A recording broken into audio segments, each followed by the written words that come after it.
This is Loropetalum chinesis Plum Delight.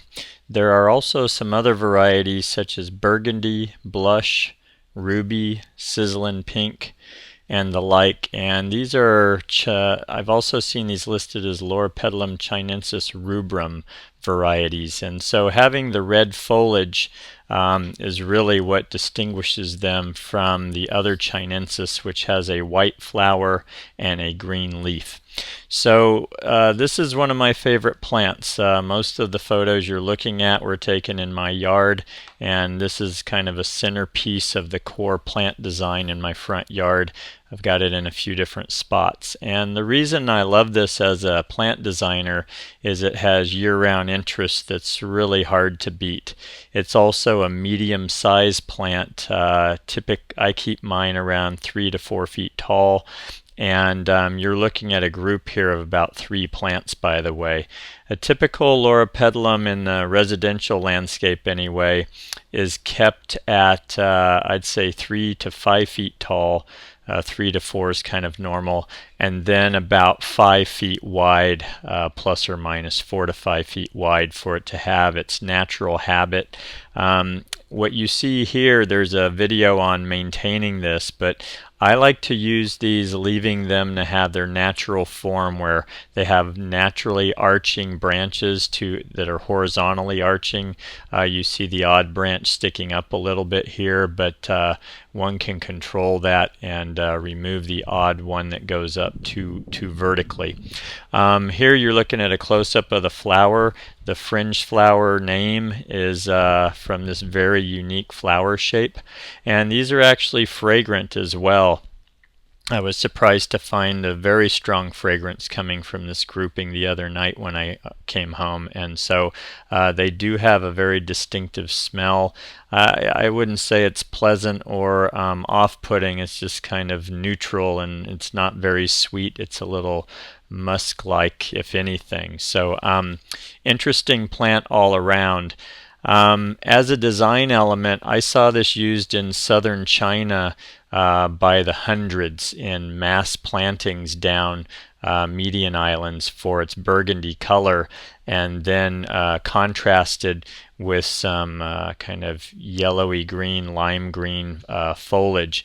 And we drove by nurseries in the countryside that had nothing but this plant growing. So in southern China, Guilin, they were using these by the thousands as a point of interest. And these originate from southern China, I do believe.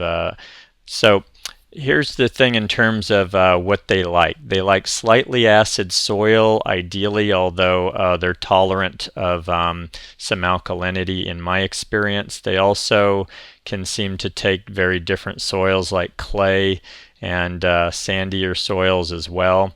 They're mostly deer tolerant, which is nice, but they do like kind of regular water. This is not a drought resistant plant.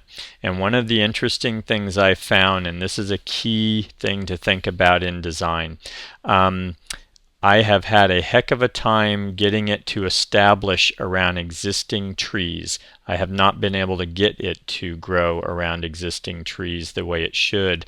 Whereas if I was planting it at the same time as a tree, as in this photo, then it never had any issues. But when it's planted around the roots of existing trees, it had a heck of a time, or it never did establish correctly. So just be aware of that when you're selecting it. I will not use it around existing tree roots. I've never been successful in that regard.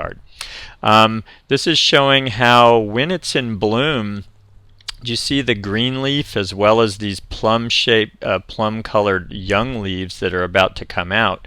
When this goes into a bloom cycle, oddly enough, the leaves turn back to fairly green. Then when it's done blooming, the new growth comes on, as you see here, and it's plum colored, and that's when you get the most intense plum colored foliage or flush, is right after a bloom and the new growth comes on. And then depending on your light and mostly the lighting, I find you'll get varying degrees of this nice plum color that it's named for. And if you put it in too much shade, I find that you get greener coloration.